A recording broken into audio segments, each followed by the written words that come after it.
Welcome to mega 9 TV. నేను మీ జనని. నందమూరి బాలకృష్ణ నట వారసుడు మోక్షజ్ఞ ఎంట్రీ గురించి గత కొంతకాలంగా వార్తలైతే వస్తున్నాయి. కానీ ఎప్పుడు షూటింగ్ స్టార్ట్ చేస్తారనేది మాత్రం క్లారిటీ రావడం లేదు. ఆ మధ్య అంతా రెడీ అయింది. ఇక ఓపెనింగ్ స్టార్ట్ చేస్తారనుకుంటే ఊహించని విధంగా బ్రేక్ పడింది.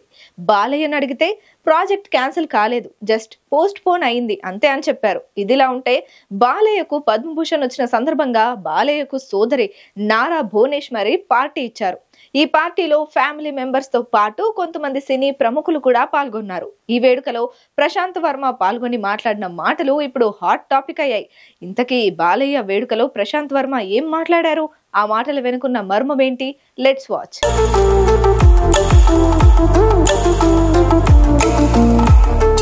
మోక్షజ్ఞ తొలి సినిమా దర్శకుడు ప్రశాంత్ వర్మ అని ప్రకటించారు. ఇలా ప్రకటించి చాలా రోజులు అవుతున్నప్పటికీ ఎలాంటి అప్డేట్ లేదు. అయితే బాలయ్య వేడుకలో ప్రశాంత్ వర్మ మాట్లాడుతూ అన్స్టాపబుల్ ప్రోమో షూటింగ్ లో బాలయ్య గుర్రపు స్వారీ గురించి మాట్లాడాడట. త్వరలోనే బాలయ్యతో సినిమా చేయబోతున్నట్టుగా చెప్పాడట. కానీ మోక్షజ్ఞ గురించి కానీ ఆ సినిమా గురించి కానీ ఏ మాత్రం మాట్లాడలేదట. ఇదంతా ఒక నిమిషం లోపే మాట్లాడాడట ప్రశాంత్ వర్మ.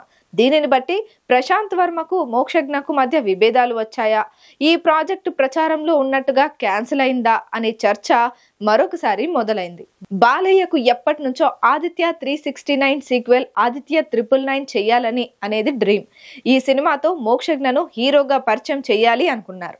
దీనికి సంబంధించిన కథ రెడీగానే ఉంది.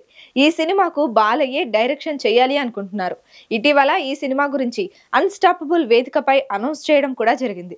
దీంతో మోక్షజ్ఞ సినిమా ప్రశాంత్ వర్మతో ఉంటుందా, ఆదిత్య 369 సీక్వెల్ ఆదిత్య 999 తో ఉంటుందా అనేది ఆసక్తిగా మారింది.